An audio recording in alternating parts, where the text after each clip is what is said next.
उन्हें रोककर अपने क्रोध से भस्म कर दिया। सगर की दूसरी स्त्री केसनी से असमंजस पुत्र हुआ। असमंजस का पुत्र अंशुमान था। अंशुमान घोड़े को ढूंढने निकला था। कपिल मुनि के पास घोड़े को देखा और चाचाओं को भस्म दे गया। अंशुमान ने भगवान की प्रार्थना की। भगवान कपिल ने कहा, यह घोड़ा तुम्हारे पितामह का यज्ञ पशु है, इसे तुम ले जाओ, तुम्हारे चाचाओं का गंगा जल से उद्धार होगा। सगर ने यज्ञ पशु के द्वारा यज्ञ को पूर्ण किया। सगर ने अपने पुत्र को राज्य का भार सौंप करके महर्षि और के बताए हुए मार्ग पर परम पद को प्राप्त। श्री सुखदेव जी कहते हैं कि दिलीप अंशुमान ने गंगा लाने के लिए तपस्या की, परंतु असफल रहे। दिलीप के पुत्र भगीरथ ने भी घोर तपस्या की। गंगा जी ने प्रसन्न होकर उन्हें दर्शन दिया और कहा, मैं वर देने आई हूँ। तब भगीरथ जी ने कहा कि आप मृत्यलोक में चलिए। गंगा जी ने कहा कि जिस समय मैं स्वर्गलोक से पृथ्वी पर तल पर उतरूँगी तो मेरे वेग का धारण करने वाला होना चाहिए। भगीरथ ने घोर तपस्या करके शिव जी को प्रसन्न किया। फिर सावधान होकर गंगा जी को शिव जी ने अपने जटा में धारण कर लिया। भगीरथ गंगा को वहाँ ले गए जहाँ उनके पितरों के शरीर राख के ढेर बने हुए थे। इस प्रकार गंगा सागर संगम पर पहुँच करके उन पुत्रों का उद्धार कर दिया। इस प्रकार गंगा पवित्र करके मनुष्यों का उद्धार करती है। वह स्थान गंगा सागर तीर्थ के नाम से प्रसिद्ध। भगीरथ का पुत्र श्रुत और श्रुत का पुत्र नाव, नाव का पुत्र सिंधु द्वीप और सिंधु द्वीप का पुत्र आयुतात्यु का पुत्र ऋतुपर्ण, जो कि नल का मित्र था। उसने नल को पासा फेंकने की विद्या सिखाई थी। ऋतुपर्ण का पुत्र सर्वकाम था।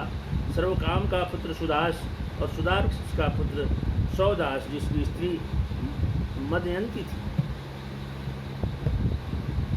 रौदास को गुरु वशिष्ठ जी ने श्राप दिया था। एक बार राजा रौदास शिकार को गए, वहाँ एक राक्षस को मार डाला।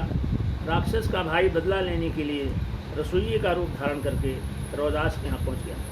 एक समय जब गुरु वशिष्ठ उनके यहाँ भोजन करने आए, तब मनुष्य का मांस उनको परोसा। मालूम पड़ने पर राजा को श्राप दे दिया कि जा तू राक्षस हो जा। सौदास अंजलि में जल लेकर वशिष्ठ जी को श्राप देने को तैयार हुआ। तब स्त्री मदयंती ने रोका। उसने जल को लेकर अपने पैरों पर डाल दिया। इसी से उसका नाम मित्र सह हुआ। पैर काले पड़ गए थे, इसलिए उसका नाम कलमास्पाद भी हुआ। अब वे राक्षस हो चुके थे। एक दिन एक ब्राह्मण को सहवास के समय देखा। राक्षस ने उस ब्राह्मण को मार डाला। तब ब्राह्मणों ने श्राप दिया कि तेरा कल्याण जब होगा कि तुम जब स्त्री से सहवास करो। 12 वर्ष बीत जाने पर वह राक्षस सौदास श्राप से मुक्त हो गया। उसने अपनी स्त्री से सहवास किया। उसकी स्त्री 7 वर्ष तक गर्भ धारण किए रही। वशिष्ठ जी ने पत्थर से उसके पेट पर आघात किया। पत्थर की चोट से पैदा होने के कारण अस्मक कहलाया। अस्मक का पुत्र मूलक था। परशुराम के डर से डरकर उसको छुपा कर रख लिया। इसी से इसका नाम नारी कवच भी हुआ। नारी कवच भी हुआ। मूलक का पुत्र दशरथ, दशरथ का पुत्र रेडविंड और रेडविंड का पुत्र राजा विश्वसह। ये दूसरे दशरथ है? हाँ, दूसरे पहले विश्वसह के पुत्र सम्राट खड़वांग हुए। देवताओं की प्रार्थना से दैत्यों का वध किया गया। राजधानी लौट आए और मन को भगवान की प्रेरणा से आत्मस्वरूप में स्थित हो गए। वह स्वरूप साक्षात परब्रह्म था। वह सूक्ष्म से भी सूक्ष्म शून्य के समान, परंतु वह शून्य नहीं परम सत्य है। भक्तजन उसी वस्तु को भगवान वासुदेव इस नाम से वर्णन करते हैं। बोली वृंदावन बिहारी लाल की जय। हे गोविंद हे गोपाल हे गोविंद हे गोपाल हे गोविंद हे गोपाल हे गोविंद हे गोपाल। राधा कृष्ण राधा कृष्ण राधा कृष्ण राधा कृष्ण राधा कृष्ण राधा कृष्ण राधा कृष्ण राधा। श्री कृष्ण गोविंद हरे मुरारे हे नाथ नारायण वासुदेवा। श्री कृष्ण गोविंद हरे मुरारे हे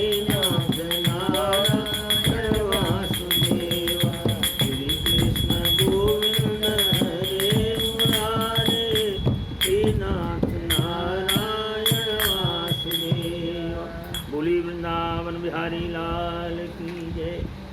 अभी हम लोगों ने सुना कि राजा सगर की उत्पत्ति कैसे हुई और राजा सगर के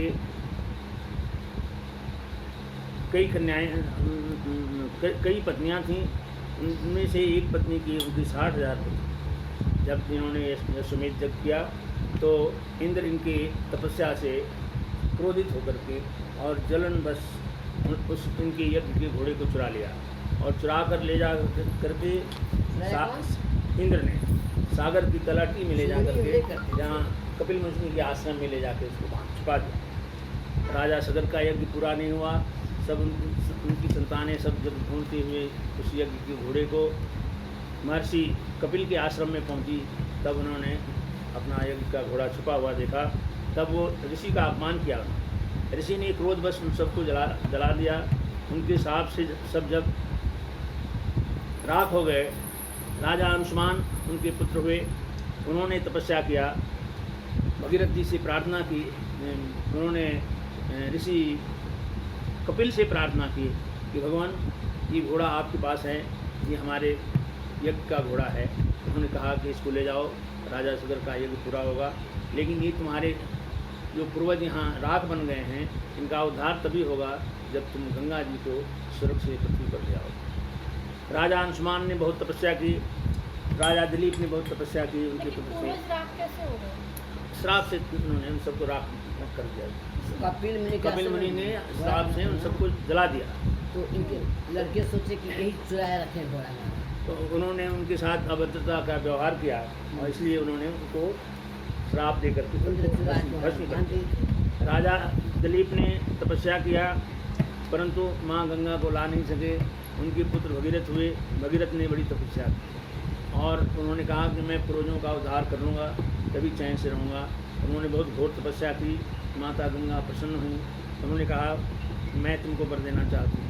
तो उन्होंने कहा माँ, आपको मैं स्वर्ग से धरातल पर पृथ्वी लोक में मृत्यु लोक में ले जाना चाहता हूँ, आप कृपा करें।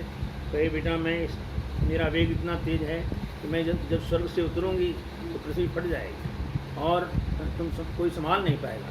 इसके लिए तुम भगवान शंकर की आराधना करो, भगवान शंकर ही हमको धारण करेंगे और फिर वो अपने यहाँ से हमारी एक धारा को प्रवाहित करेंगे जिससे पृथ्वी लोग पवित्र हो। भगवान महाराज भगीरथ ने भगवान शंकर की आराधना की। भगवान शंकर प्रसन्न हुए। वो उन्होंने माँ गंगा को अपने सिर में जटा में धारण करने की बात स्वीकार कर ली और ठीक है बाबू फिर जो है उन्होंने गंगा जी से प्रार्थना की। गंगा जी उतरी। फिर भगवान शंकर ने उनको अपनी जटा में धारण किया और वहाँ से भगवान शंकर ने एक लट तोड़ करके माँ गंगा को पृथ्वी पर मृतलोक में प्रवाहित किया, जिसको भगवान की कृपा से महर्षि भगीरथ ने इनको ले जा करके उस जगह पर जहाँ कपिल मुनि का आश्रम है, जो आज गंगा सागर कहलाता है, वहाँ सागर में मिलाया।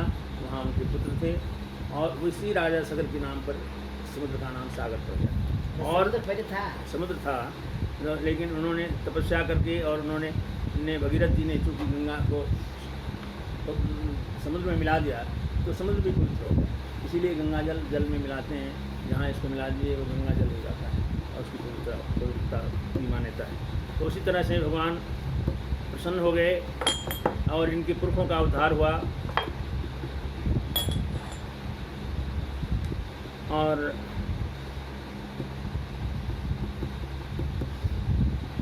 इनके वंश में और लोग हुए जिनको बता रहे हैं कि ये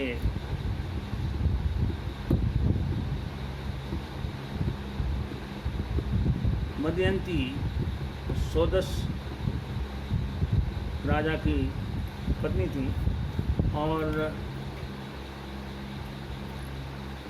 वशिष्ठ जी का इन्होंने अपमान किया था।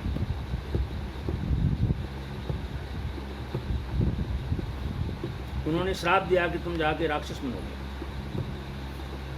अब इसमें बता रहे हैं कि भगीरथ के पुत्र सुत और श्रुत का पुत्र नाग, नाग का पुत्र सिंधुदीप और सिंधुदीप का पुत्र आयुताश, आयुतायु का पुत्र ऋतुपर्ण, जो कि नल का मित्र था, उसने नल की पासा फेंकने की विद्या सिखाई।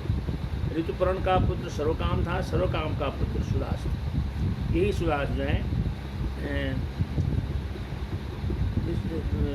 सुदास और सुदामा का पुत्र सौदास, जिनकी स्त्री मदयंती थी। सौदास की पत्नी मदयंती थी, वो धर्मपरायणा थी, लेकिन रौदास को गुरु वशिष्ठ जी ने श्राप दे दिया था कि राक्षस बन जाओगे। एक बार रौदास शिकार करने को गए, वहाँ राक्षसों ने इनको मार डाला। राक्षस का भाई बदला लेने के लिए सोइए का रूप धारण करके सौदास के यहाँ आया, पहुँच गया। एक समय गुरु वशिष्ठ जी इनके यहाँ भोजन करने के लिए आए, तब मनुष्यों का मांस इनको परोसा गया वशिष्ठ जी को। इसलिए वशिष्ठ जी नाराज होकर के इनको श्राप दे दिया कि जा तो राक्षस हो जा। सौदास अंदली में जल भर करके वशिष्ठ जी को श्राप देने के लिए तैयार हुए, तब इनकी स्त्री मदयंती ने रोका और उस जल को लेकर के अपने पैरों पर डाल लिया। इसी से उनका नाम मित्र सह हुआ। पैर काले पड़ गए, इसलिए उनका नाम कलमासपाद भी है। अब वे राक्षस हो चुके थे। एक दिन एक ब्राह्मण को सहवास के समय देख लिया, राक्षस ने उस ब्राह्मण को मार डाला। तब ब्राह्मणों ने श्राप दिया कि तेरा कल्याण तब होगा जब तू स्त्री से सहवास करे। 12 वर्ष बीत जाने के बाद वो राक्षस सौदास साप से मुक्त हो गया और गीला हो जाएगा ना। उसकी पत्नी गर्भवती थी। वशिष्ठ जी ने 1 वर्ष तक 7 वर्ष तक गर्भ धारण किए रही। फिर वशिष्ठ जी ने कृपा करके उसके गर्भ पर पत्थर से आघात किया और पत्थर की चोट से पैदा होने के कारण ये अश्मक कहलाए। अश्मक का पुत्र मूलक परशुराम से डरकर उसको छुपा कर रख लिया था, इसी से इसका नाम नारी कवच भी हुआ। मूलक का पुत्र दशरथ, दशरथ का पुत्र रेडविड और रेडविड का पुत्र राजा विश्वसह हुए। विश्वसह के पुत्र सम्राट खड़वांग हुए। देवताओं की प्रार्थना से दैत्यों का वध किया गया। राजधानी लौट आए और मन को भगवान की प्रेरणा से आत्मस्वरूप में स्थित होकर के भगवान का साक्षात्कार किए और उनके नाम का स्मरण करते हुए भगवान के धाम को चले गए। अब आगे कथा है भगवान की लीलाएं।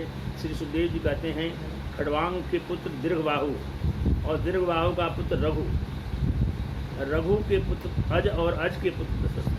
ये आगे का वंशज है। इसी रघु के नाम पर रघुकुल कहलाया और उनके पुत्र दशरथ हुए। अज के पुत्र दशरथ। भगवान श्री हरि ने अपने अंशांश से 4 रूप धारण करके राजा दशरथ के 4 पुत्र रूप में हुए। उनका नाम राम, लक्ष्मण, भरत और शत्रुघ्न था। जब ये युवा हो गए तब विश्वामित्र जी ने अपने आश्रम की रक्षा के लिए श्री राम और लक्ष्मण को ले गए। उन्होंने अनेकों राक्षसों का वध किया। विश्वामित्र जी उनको साथ ले राजा जनक जी के स्वयंवर में, सीता जी के स्वयंवर में उपस्थित हुए। मनुष्य धनुष को तोड़ करके सीता जी के साथ श्री रामचंद्र जी का विवाह हुआ। श्री रामचंद्र जी के पिता की आज्ञा पाकर सीता जी और लक्ष्मण जी के साथ फिर उनको 14 वर्ष का वनवास जाना पड़ा। रावण की बहन शूर्पणखा को के नाक और कान काट कर भेजा। रावण ने बड़े बड़े राक्षसों को अपनी बहन के अपमान का बदला लेने के लिए उनके ऊपर आक्रमण किया। भगवान ने सभी राक्षसों का वध किया। रावण ने मारीच को सोने का मृग बनाकर भेजा और धोखे से सीता जी का हरण कर लिया। रास्ते में रावण का जटायु से युद्ध हुआ। रावण ने जटायु के पंख काट कर वध कर दिया। भगवान राम ने से उसकी भेंट हुई। फिर उसकी दाह क्रिया भगवान ने अपने हाथों से किया। जटायु ने बताया कि रावण माता सीता को हर के ले गया है। बाली और सुग्रीव का पता बताकर जटायु ने प्राण त्याग किया। किष्किंधापुरी में श्री भगवान ने बाली को मारकर सुग्रीव को राजगद्दी और उसको स्त्री दिलवा दी। वानरों की सेना सहित समुद्र पर पुल बांध करके लंका पर चढ़ाई की। श्री हनुमान जी सीता जी का पता लगाने गए, तब ही लंका को जला डाला। रावण को युद्ध का मालूम हुआ, तब सेना लेकर श्री रामचंद्र जी पर चढ़ाई किया। रावण के पुत्र और भाई इस युद्ध में मारे गए। अंत में श्री रामचंद्र जी ने रावण को भी मार डाला। उसके भाई विभीषण को लंका का राज्य देकर वापस सीता से लौट आए। अयोध्या में बड़ी धूमधाम से उनका स्वागत हुआ। विश्वामित्र जी, वशिष्ठ जी आदि ऋषियों ने उनका राज तिलक किया। भगवान श्री रामचंद्र जी ने प्रजा का स्वागत करके उनको प्रसन्न किया और उनको धन, वस्त्र और सोना आदि, गायें आदि भेजे। भगवान महात्माओं को पीड़ा नहीं पहुंचाते और ब्राह्मणों को अपना इष्ट देव मानते थे। प्रजा की स्थिति जानने के लिए रात को घुमा करते थे। एक दिन एक धोबी अपनी स्त्री को पीट रहा था और कह रहा था कि मैं उस स्त्री को अपने घर में नहीं रखता जो पराये घर रह आई। स्त्री लोभी राम भले ही सीता को रख लें, परंतु मैं तुझे नहीं रख सकता। भगवान ने श्री सीता जी का परित्याग कर दिया। वाल्मीकि मुनि ने आश्रम में सीता जी को रख लिया। सीता जी उस समय गर्भवती थीं। समय आने पर उनके 2 पुत्र उत्पन्न हुए। उनके नाम लव और कुश रखे गए। लक्ष्मण जी ने के अंगद और चित्रकेतु पुत्र हुए। भरत जी के तक्ष और पुष्कल पुत्र हुए। शत्रुघ्न जी के सुबाह और श्रुतसेन पुत्र हुए। तो 2 सुत सब भाई की सब भाइयों को 2 पुत्र हुए। शत्रुघ्न के सुबाह और श्रुतसेन पुत्र में भगवान श्री रामचंद्र ने अश्वमेध यज्ञ का बलि घोड़ा छोड़ा गया। तब लव कुश ने उस घोड़े को पकड़ लिया। लक्ष्मण ने घोड़ा छुड़ाने के लिए कोशिश की, किंतु घोड़ा नहीं छुड़ा सके। और भगवान की पूरी रामायण लव कुश द्वारा सुनाई गई। तब भगवान ने उन्हें अपने हृदय से लगा लिया। श्री सीता जी धरती माता गोद में चली गईं। भगवान श्री रामचंद्र जी अपने पुत्र को राज देकर ज्योतिर्मय धाम को चले गए। ये कथा श्री रामचंद्र जी की रामायण में बहुत विस्तार आई है, इसलिए श्रीमद् भागवत गीता में इसको संक्षेप में महर्षि वेद व्यास जी ने लिखा है। और रावण भी बहुत बड़ा प्रतापी था। उसने भी बड़ी तपस्या किया, भगवान की आराधना की, शक्ति अर्जन किया और उसको मद हो गया। उस शक्ति का दुरुपयोग किया, लोगों को कष्ट पहुंचाया। इसीलिए उसको भगवान ने फिर अपने हाथों से उसका वध किया और उसको अपनी गति। इसमें क्या बताया गया, सीता का त्याग क्यों किया? सीता जी का त्याग किया। भगवान राम जब राजा बन गए थे तो पहले के राजा लोग प्रजा का रंजन उनको खुश रखने के लिए उनके दुख तकलीफ़ों को स्वयं अपनी आंखों से देखा करते थे और वो जानना चाहते थे कि प्रजा का मेरे प्रति क्या विचार है, क्या उनकी मानना है। तो एक बार घूमते हुए भगवान राम ने देखा कि एक धोबी की स्त्री कहीं काम के लिए गई। रात्रि हो गई, किसी घर रुकना पड़ा उसको, रात को नहीं आ पाई। दूसरे दिन आई तो उसके धोबी ने पूछा तू कहाँ रही? उसने कहा कि मैं ऐसे ऐसे गाँव गई थी और आते हुए रात्रि हो गई, अंधेरे के डर से मैं वहाँ रह गई। तो वो कहने लगा कि राम को अपनी सीता से प्रेम है, वो रख सकता है, पराई घर में गई हुई स्त्री को मैं नहीं रखूँगा। और इस करके उसको घर से निकाल दिया मार करके। और वो जब भगवान ने ऐसा सुना तब उनके मन में क्षोभ हुआ कि मेरी प्रजा मेरा नकल कर रही है और मेरा उदाहरण दे रही है, इसलिए उन्होंने लोक रंजन के लिए सीता जी का परित्याग किया। और सीता जी फिर उसमें गर्भवती थी। उनके वो लक्ष्मण जी ले गए, उनको फिर जंगल में छोड़ा है। वहाँ जंगल में महर्षि वाल्मीकि जी मिले, उन्होंने उनको अपने यहाँ रखा और उनकी सेवा में लगी रहती थी और उन्हीं से लव और कुश पुत्र हुए। इसकी कहानी एक और बताते हैं लोग कि उनको लव पैदा हुए। माँ सीता घर आश्रम में रहती थी, किसी की सेवा करती थी, आश्रम की साफ़ सफाई, भोजन बनाना, खाना खिलाना, जल लाना। तो पहले इतनी सब सुविधाएँ नहीं थी। पानी के लिए कहीं दूर जंगलों में नदी जहाँ तालाब होता था वहाँ जाते थे लोग। तो माँ सीता घड़ा लेकर के जल लेने के लिए चली गई और महर्षि ध्यान में बैठे थे। वो बच्चा जो है उसने सोची महर्षि ध्यान कर रहे हैं, वो बच्चे को लेके चली गई। बोलेंगे महर्षि उठेंगे या बच्चा शोर मचाएगा, इनका ध्यान भंग हो जाएगा। तो माँ सीता जो है बच्चे को लेकर के जल लेने चली गई। महर्षि का ध्यान खुला तो उन्होंने देखा बच्चा नहीं है। उनको भय हुआ कहीं जंगली जानवर खा गए बच्चे को, और सीता आएगी तो रोएगी। उन्होंने तुरंत अपनी योग विद्या से एक कुश से एक पुत्र बना दिया और उसको उस पलने पर सुला दिया। माँ सीता जब लौट के आई तब देखी अरे यहाँ देख बच्चा और पड़ा है, मेरा बच्चा तो ये है। देखा कि दोनों बच्चे एक से जैसे। तब उन्होंने कहा, महर्षि ने सारी बात बताई, बेटी तो बच्चे को लेकर चली गई थी, मैंने सोचा बच्चे को पशु खा गए जंगली और इस डर से तुम दुखी होगी, रोगी, मैंने योग बल से ये पुत्र बना दिया है। ये भी दोनों ही तुम्हारे पुत्र हैं। और एक बच्चे का बड़े का नाम लव था, उन्होंने कुश से बनाया था, इसलिए इसका नाम कुश रखा। मतलब उसकी एक कहानी ये भी कुछ कुछ लकड़ी घास होती है, लकड़ी की घास होती वो बहुत कटीली घास होती है, चुभती है सुई जैसी। वो फूस बहुत पवित्र होती है, शंकर के रंग से निकला है। तो अरुणाचार्य। है। वो डालते हैं उसको फूस कहते हैं, शब्द वो डालते हैं। फूस तो अलग बात, फूस लगे, फूस लगे, फूस है एक घास वाली ऐसी घास होती है। इसका वो मुठिया बनती है हाँ, जो वो पैती बनाते पूजा हैं। के लिए, हाँ। हाँ, पूजा वूजा के लिए तो वो होती है। चिकनी लोकाभिरामं रणरङ्गधीरं राजीवनेत्रं रघुवंशनाथं कारुण्यरूपं करुणाकरन्तं श्रीरामचन्द्रं शरणं प्रपद्ये मनोजवं मारुततुल्यवेगं जितेन्द्रियं बुद्धिमतां वरिष्ठं वातात्मतं वानरयूथमुख्यं श्रीरामदूतं शरणं प्रपद्ये ततुलितबलधामं हेमशैलाभदेहं धनुजवनकृशानं यानिनागण्यं सकलगुणनिधानं वानराणामधीशं रघुपतिप्रियभक्तं वातजातं नमामि। नीलाम्बुजस्यामलकोमलाङ्गं सीतासमारोपितवामवागं पाणौमासायकचारुचापं नमामि रामं रघुवंशनाथ। बोली वृंदावन बिहारी लाल की।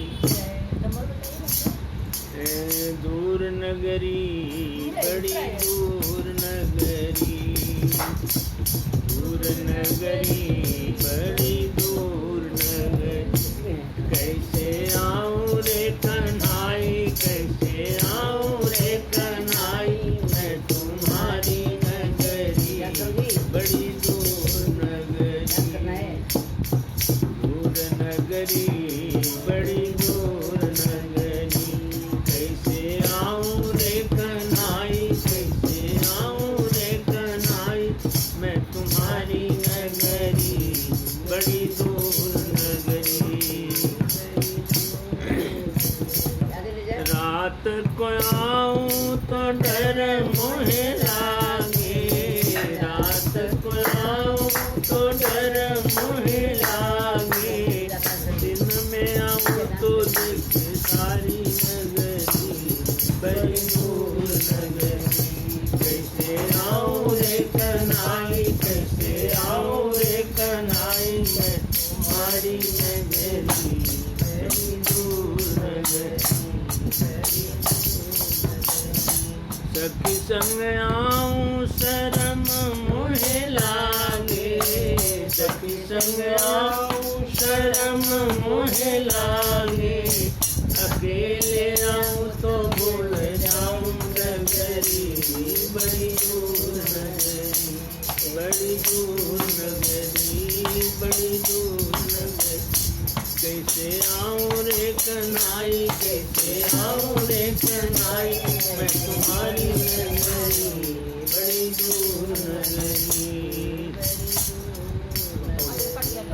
धीरे धीरे चलूं तो कान्हा कमर मोरी मचले, कले जले जाऊं कान्हा कमर मोरी लचके, झटपट चलूं तो छलकाए गगरी बड़ी दूर नगरी, कैसे आऊँ रे कन्हाई, कैसे आऊँ रे कन्हाई, मैं तुम्हारी नगरी बड़ी दूर नगरी, कैसे आऊँ रे कन्हाई, कैसे आऊँ रे कन्हाई, मैं तुम्हारी नगरी दूर नगरी।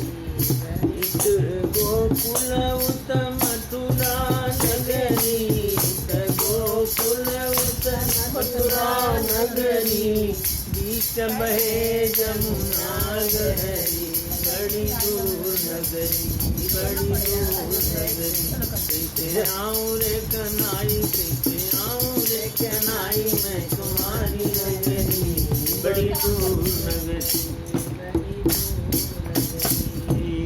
बाई मीरा कहे प्रभु गिरिधर गिरधर नागर माई मीरा कहे गिरधर नागर तुम्हारे दरस बिन होई बावरी बड़ी दूर नगरी बड़ी दूर नगरी बड़ी दूर नगरी कैसे आऊं रे कनाई कैसे आऊं रे कनाई मैं तुम्हारी नगरी बड़ी दूर नगरी बोली बोली वृंदावन बिहारी लाल की जय।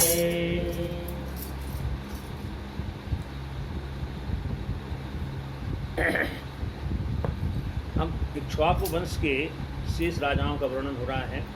अब ये चूंकि संक्षेप में है इसलिए सब चीज़ें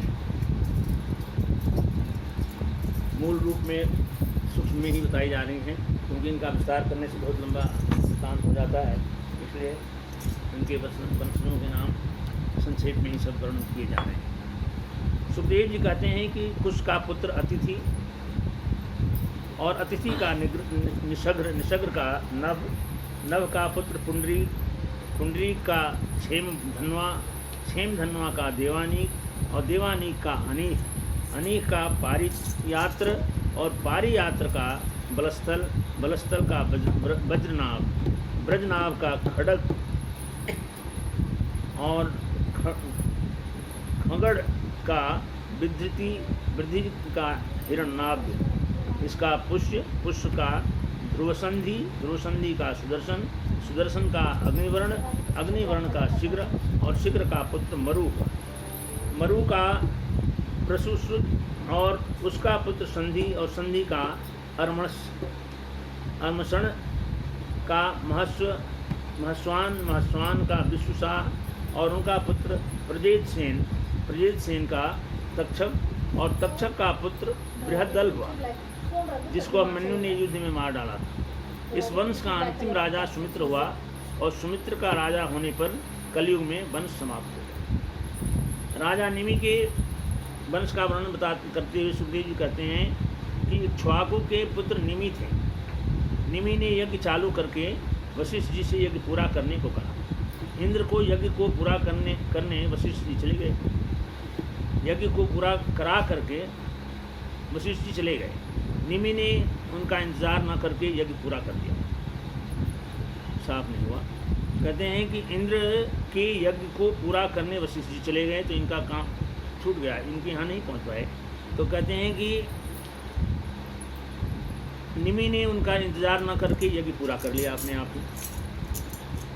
वापस आने पर वशिष्ठ जी ने शाप दे दिया कि आपका शरीर गिर जाए। निमि ने शरीर त्याग किया। इधर वशिष्ठ जी ने भी शरीर त्याग करके फिर मित्रा वरुण के द्वारा उर्वशी के गर्भ से जन्म ग्रहण किया। राजा निमि ने के शरीर को श्रेष्ठ मुनियों ने सुगंधित वस्तुओं में रख रखा था। देवताओं ने कहा निमि और शरीर फिर जीवित हो। उस समय निमि ने कहा मुझे देह का बंधन नहीं चाहिए कि वे वहाँ रहकर सूक्ष्म शरीर से भगवान का चिंतन करते रहे।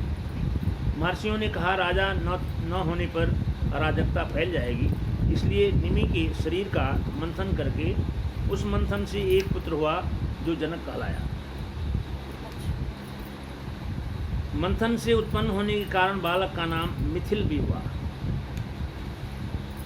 उसने मिथिलापुरी बसाई।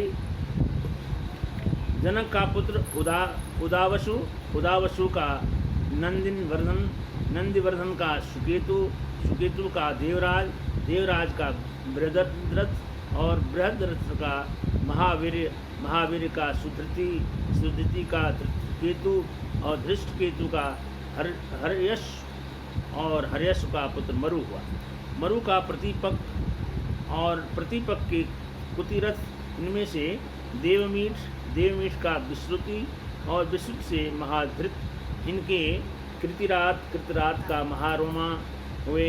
महारोमा का स्वर्णरोमा के रस्वरोमा का पुत्र महाराज शिरध्वज हुए, जो जनक के नाम से विख्यात। रस्वरोमा मिथिला नगरी का नाम पड़ा था। मिथिल ये मंथन से हुए थे। राजा निमि के शरीर का मंथन हुआ तो वो जो राजा पैदा हुए उनका नाम भी जनक रखा गया था। और मंथन से उत्पन्न होने के कारण इनका नाम मिथिला भी हुआ। कहते हैं कि अंत में हर्षलोमा के पुत्र महाराज शिरध्वज हुए, जो जनक के नाम से विख्यात हैं। इनका जनक जी का नाम शिरध्वज भी है। ये वे यज्ञ के लिए धरती जोत रहे थे, तब उनके हल के अग्रभाग से फाल से सीता जी की उत्पत्ति हुई। शीरध्वज का कुशध्वज और कुशध्वज का धर्मध्वज और धर्मध्वज के दो पुत्र कृतध्वज और मितध्वज हुए। कृतध्वज के केशीध्वज और मितध्वज के खांडिक्य हुए। केशीध्वज का भानुमान, भानुमान का सतजुम्न और सतजुम्न का शुचि, शुचि का समध्वज और समध्वज का ऊर्ध्वकेतु, ऊर्ध्वकेतु का अज, अज का पुरजित और पुरजित का अरिष्टनेमी, अरिष्टनेमी का श्रुतायु, श्रुतायु का सुपार्थ और इनका पुत्र चित्ररथ, चित्ररथ का मिथिलापति, क्षेम, क्षेमधि का जन्म हुआ। क्षेमधि का समरथ, समरथ का सत्यरथ, सत्यरथ का उपगुरु और उपगुरु का उपगुप्त, उपगुप्त का मनस्वन, इनका युयुध, युयु का सुभाषण, सुभाषण का श्रुत, श्रुत का जय, जय का विजय और विजय का ऋतु हुआ। ऋतु का सुनक, सुनक का वीतहव्य, इनकी श्रुति, धृति का बाहुलाश्व, बाहुलाश्व का कृति, कृति का महावशी और मिथिला वंश के राजा मैथिल कहलाए। ये मिथिला नरेश कैसे बने, मिथिला नाम कैसे पड़ा, और राजा निमि के शरीर का, क्योंकि उनको श्राप मिला था इसलिए उनका शरीर दूषित हो गया, तब उनको दवा के प्रताप से उनके शरीर को रखा गया। राजा विहीन राज्य हो गया।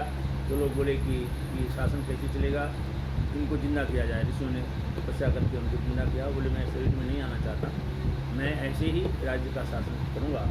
और उनके शरीर से ही मिथिल जो जनक कहलाए बाद में, जनक तो एक पदवी है जिसे है, उनका नाम जिसे बताया इन्होंने जनकपुर के राजा जनक, जनक। हाँ, तो उसी तरह से इन्होंने मिथिला नगरी बसाई, मिथिला बने। और इनके शीरध्वज जो राजा हुए, ये हर्षलोमा के पुत्र, जो बाद में जनक जी के नाम से प्रसिद्ध हुए। तो वो जनक जनक शब्द नहीं को जानते रहे, और लेकिन इनका नाम शीरध्वज था। बाद में इनका वंश बढ़ा और अंत में जितने राजा हुए उस खानदान से, वो सब मैथिल राजा बना। चंद्रवंश का वर्णन करते हुए सुखदेव जी कहते हैं कि ब्रह्मा जी के पुत्र अत्रि, इन्हीं अत्रि के नेत्रों के अमृतमय चंद्रमा का जन्म हुआ। इन्होंने तीनों लोकों पर विजय प्राप्त की और राजसूय यज्ञ किया। इन्होंने बलपूर्वक बृहस्पति की स्त्री तारा को हर लिया। ऐसी परिस्थिति में देवता और दानवों में युद्ध छिड़ गया। महादेव ने बृहस्पति का पक्ष लिया। ब्रह्मा जी को समझाने पर तारा को लौटा दिया। तारा गर्भवती थी, उसके गर्भ से स्वर्ण के समान चमकता हुआ बालक हुआ। अब बृहस्पति जी और चंद्रमा दोनों उस बालक को लेना चाहते थे, दोनों उस बालक को लेना चाहते थे। तारा ने ब्रह्मा जी के कान में कुछ कह दिया कि यह बालक चंद्रमा का है। बालक का नाम बुध रखा गया। बुध के द्वारा ईला के गर्भ से पुररवा नाम का बालक जन्म लिया। उसका वृतांत पहले ही हो चुका है।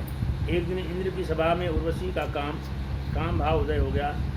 उससे दुखी होकर वह देवांगना पुररवा के पास चली गई। कहा, मैं आपके संग विहार करूंगी, परंतु मेरी एक शर्त है, मैं धरोहर के रूप में 2 भेड़ के बच्चे सौंपूँ। आप इनकी रक्षा करना। मैं केवल घी खाऊंगी और मैथुन के सिवा और किसी काम में हाथ नहीं लगूंगी।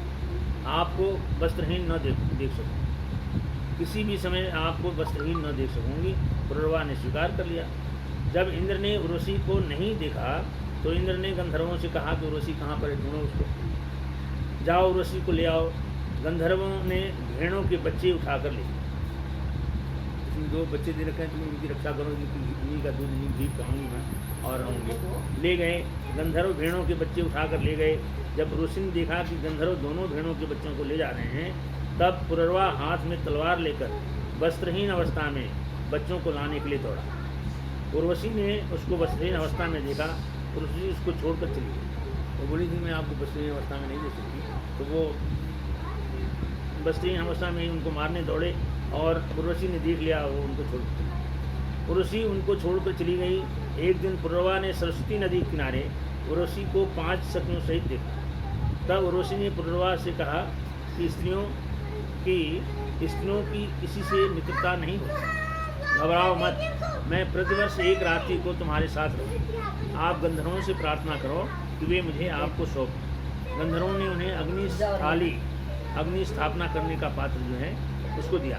पुररवा जी ने उसे कहीं छोड़ करके अपनी राजधानी चली गई। उस समय त्रेता युग प्रारंभ हुआ था। तब उन्होंने हृदय से 3 वेद प्रकट किए। वे उस स्थान पर चले गए जहाँ अग्निस्थाली छोड़ा था। अब उस स्थान पर समी वृक्ष के गर्भ में पीपल का वृक्ष उगाया था, इसलिए समी का वृक्ष और पीपल का वृक्ष बहुत कहा था। समी के वृक्ष के गर्भ से पीपल का वृक्ष उगाया था। उन्होंने उसमें 2 अरणियाँ मंथन काल बनाई। नीचे की अरणी को उर्वशी और ऊपर की अरणी को पुररवा, और बीच में काष्ठ को पुत्र रूप में चिंतन करते हुए मंत्रों से मंथन किया गया, जिससे जातवेदा अग्नि प्रकट हुई। त्रेता के प्रारंभ में पुररवा से ही वेद त्रयी और अग्नि त्रयी का आविर्भाव हुआ। राजा पुररवा ने अग्नि को संतान रूप में स्वीकार कर लिया और गंधर्व लोक को प्राप्त किया। श्री सुखदेव जी कहते हैं कि उर्वशी के गर्भ से पुररवा ने के 6 पुत्र। सुंदर स्टोरी सुना रहे हैं। पुररवा के गर्भ से सुनो कहानी सुनो।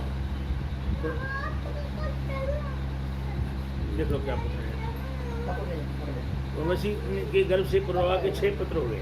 आयु, श्रुतायु, रथ, सतवायु, विजय और जय उन पुत्रों के नाम हैं। श्रुतायु का वसुमान, सत्यायु का पुत्र श्रुतंजय और जय का पुत्र अमित था। विजय का भीम, भीम का कांचन, कांचन का होत्र और होत्र का पुत्र जहनु। जिन्होंने गंगा जी को अपनी अंजलि में लेकर पी गए थे, इसलिए जाह्नवी नाम रखा गया है। माँ गंगा का नाम जाह्नवी भी है। ये होत्र का पुत्र जहनु थे, जिन्होंने गंगा जी को अपने अंजलि में लेकर पी गए थे। जहनु का पुरु का बालक और बलाक और बलाक का अंजक था। अंजक का कुश के पुत्र कुशाम्बु, तनय, वसु और कुशनाग थे। कुशाम्बु के पुत्र गाधी हुए। गाधी की कन्या का नाम सत्यवती था। ऋचिक ऋषि ने गाधी से कन्या मांगी। गाधी ने कहा कि ऐसे 1000 घोड़े लाकर शुल्क के रूप में दीजिए, जो श्वेत हों और एक कान श्याम वर्ण का। ऋचिक ऋषि वरुण के पास जाकर वैसे ही घोड़े ले आए। उन्होंने अपनी पुत्री सत्यवती का विवाह कर दिया इनके साथ। ऋषि की पत्नी हो गई। ऋषि की पत्नी और सास ने पुत्र प्राप्ति के लिए ऋचिक से प्रार्थना की। ऋचिक जी ने मंत्रों से 2 चरु पकाए, खुद स्नान करने चले गए। माँ और सत्यवती ने आपस में चरु बदल लिया। खीर। माँ और सत्यवती ने आपस में चरु बदल लिया। ऋषि ने कहा, यह बड़ा आश्चर्य अनर्थ हो गया।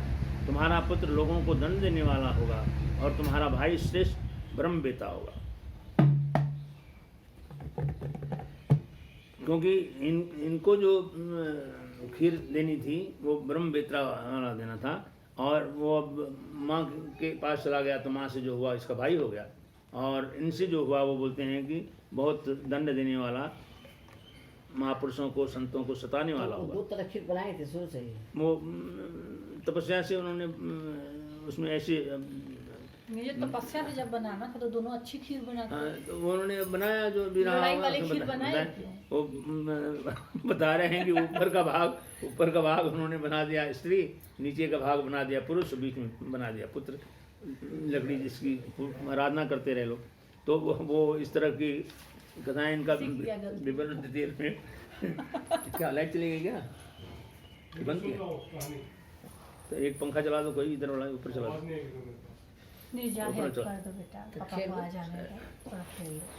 चरु बदल गया। ऋषि ने कहा, यह बड़ा अनर्थ हुआ। तुम्हारा पुत्र लोगों को दंड देने वाला होगा और तुम्हारा भाई श्रेष्ठ ब्रह्मवेता होगा। ऋचिक ऋषि ने सत्यवती से कहा कि पुत्र के बदले मैं तुम्हारा पौत्र वैसा ही होगा। सत्यवती के गर्भ से जमदग्नि का जन्म हुआ।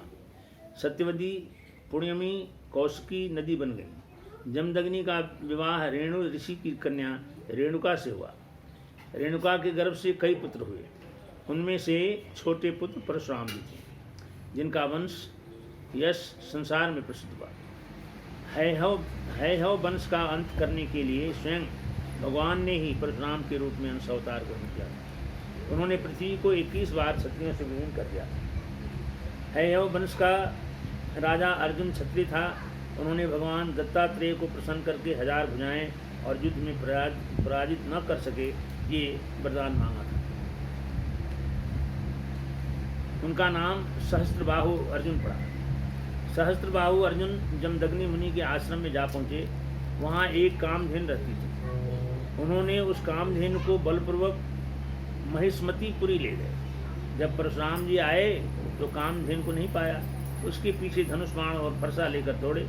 अकेले परशुराम ने सारी सेना को नष्ट कर दिया और उसकी 1000 भुजाओं को मैं धनुष बाण की काट कर सिखाया। परशुराम जी ने बछड़े के साथ कामधेनु को लाकर पिताजी को सौंप दी। पिता ने कहा, बेटा तीर्थों का सेवन करके अपने पापों को धो डालो। अब ये कहानी यहाँ पता लगती है कि महर्षि परशुराम ने क्षत्रियों का बार बार 21 बार क्यों क्षत्रिय विलीन किया। ये बोलते हैं कि उनके पास एक गाय थी, कामधेनु थी, जो कितने भी लोग आएँ उनकी भरपेट खाने की व्यवस्था करती थी और जब चाहो तब दूध देती थी। परशुराम इनके पिताजी के पास, इनके पिताजी के पास वो सहस्त्रबाहु जो है वो तपस्या करके 1000 भुजाएं मांग लिया भगवान से और इनको जबरदस्ती जमदग्नि ऋषि जो थे, जमदग्नि इनके पिता थे, जमदग्नि ऋषि के आश्रम में आकर के और वो गाय ले गया जबरदस्ती अपने यहाँ बहिष्कृत।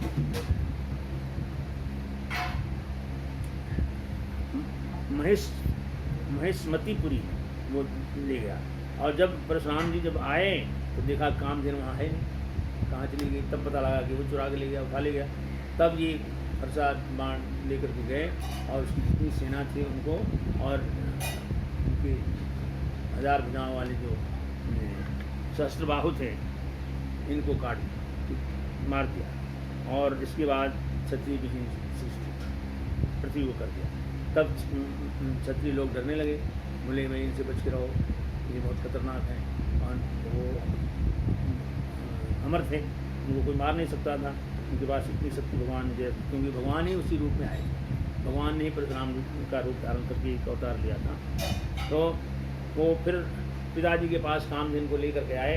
पिताजी कहा, बेटा तुमने ये तो बहुत अच्छा काम किया, लेकिन तुम्हारे ऊपर इनका वध करने का पाप लग गया। तो तुम ऐसा करो, तुम जाओ अब तीर्थों में और जाके तीर्थों का सेवन करो और अपने पाप को वहाँ धो डालो। विश्वामित्र जी के वंश की कथा है। सुखदेव जी कहते हैं कि सहस्त्रबाहु अर्जुन के पुत्र अपने पिता के वध की याद में बदला लेने महर्षि जमदग्नि के आश्रम में जा पहुँचा। वे बलपूर्वक उनका सिर काट कर ले आए। पिता की मृत्यु देखकर परशुराम जी बहुत दुखी हुए और क्षत्रियों का संहार कर डालने का निश्चय किया। परशुराम जी ने उन क्षत्रियों का सिर काट कर ढेर लगा दिया। उन्हें अपने पिता के निमित्त बनाकर 21 बार पृथ्वी को क्षत्रियहीन कर दिया। परशुराम जी ने पिताजी का सिर लाकर उनके धड़ पर जोड़कर जीवित कर दिया। यह ज्ञान स्नान करके समस्त पापों से मुक्त हो।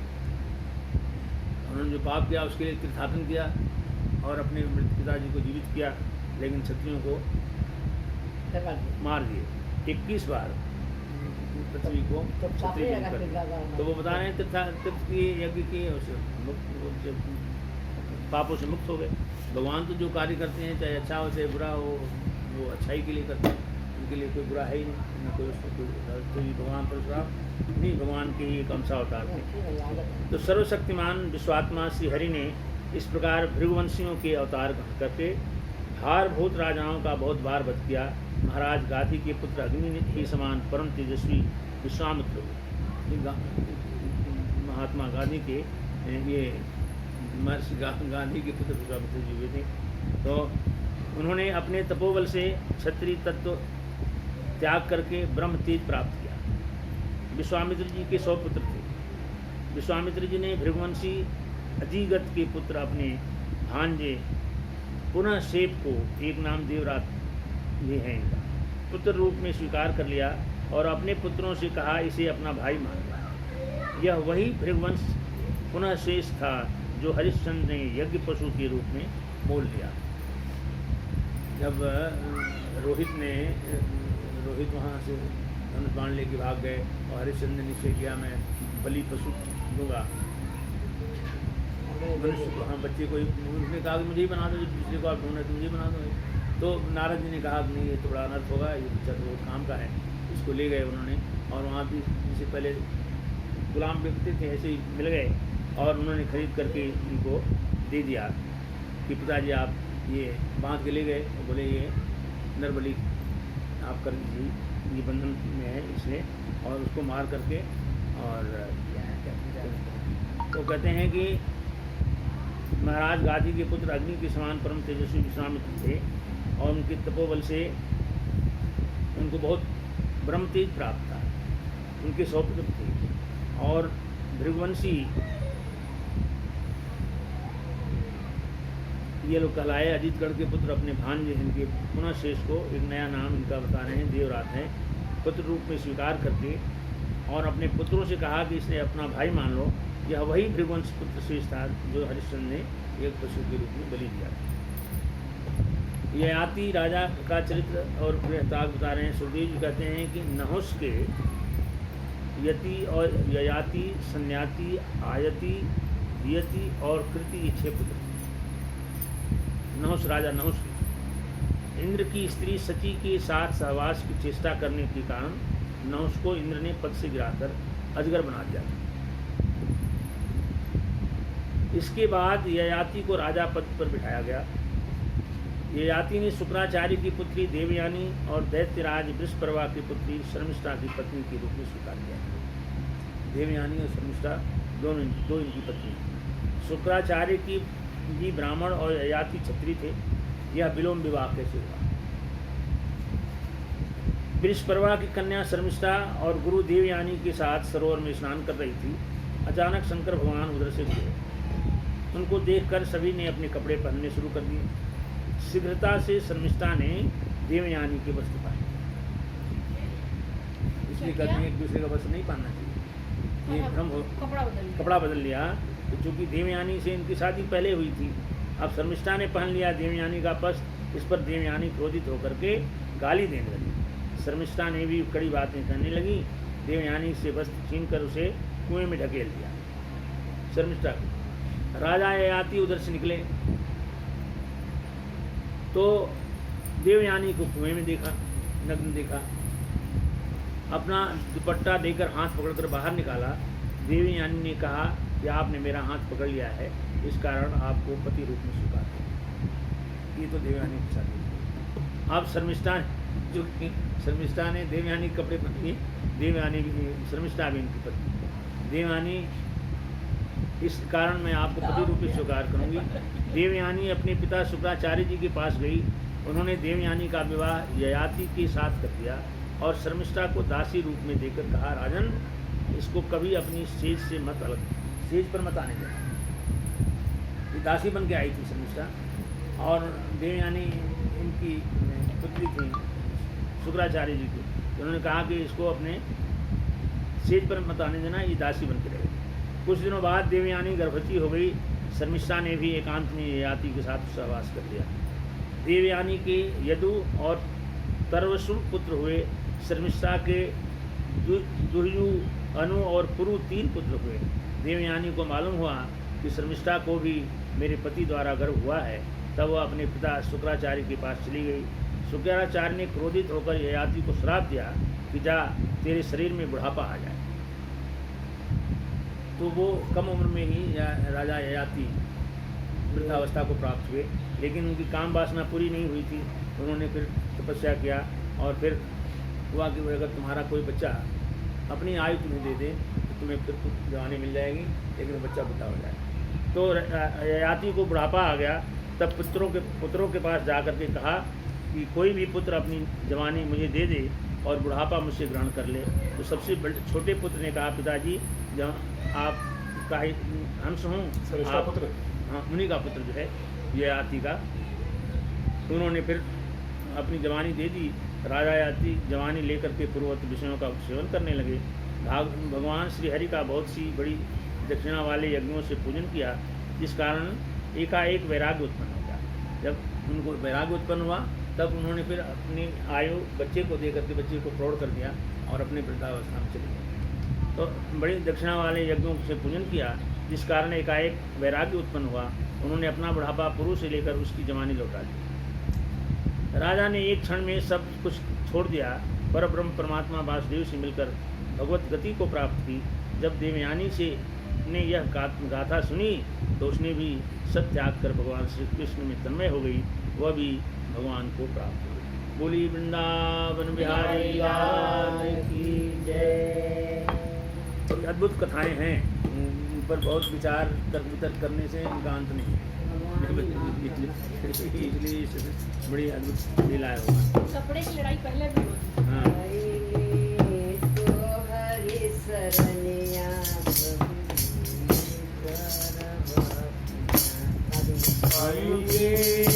तरब खिनाए प्रभु जी, तरब खिनाए प्रभु जी, निरखब खिनाए।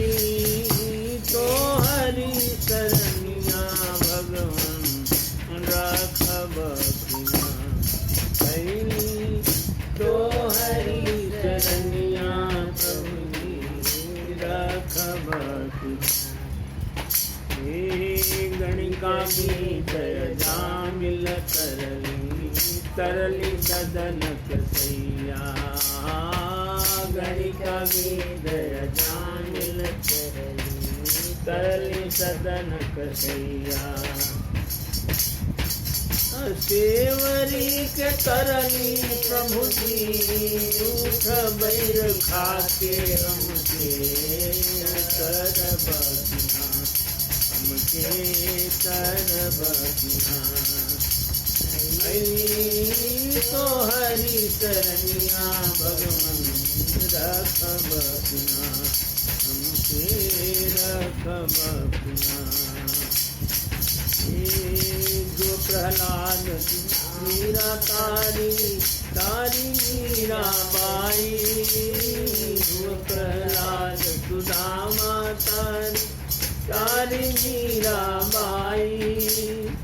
जुगा पढ़ावत गणिका तारी, तारी मीरा बाई। हमके तरब खिना, हमके तरब खिना।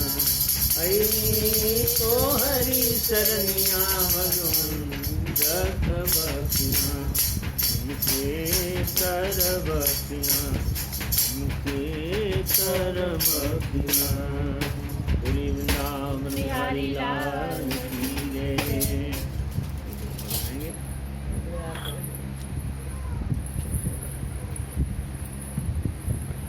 ठीक है, इसको क्या करें।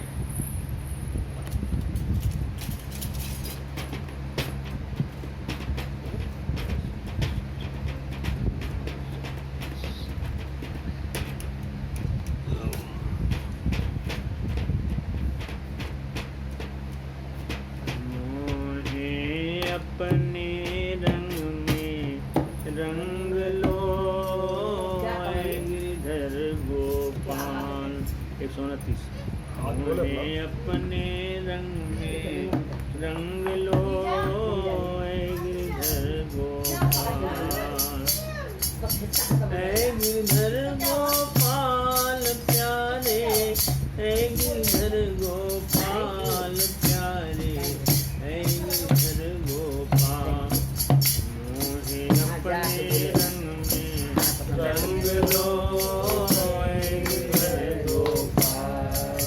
मुझे अपने रंग में रंग लो गिरधर गोपाल। ओ तेरी लीला नारी है बनवारी कृष्ण मुरारी।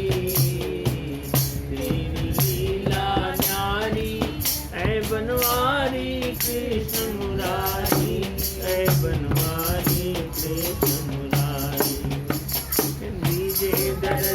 नंदलाल जी ऐ गिरधर गोपाल मोहे अपने रंग में रंग लो ऐ गिरधर गोपाल मोहे अपने रंग में रंग लो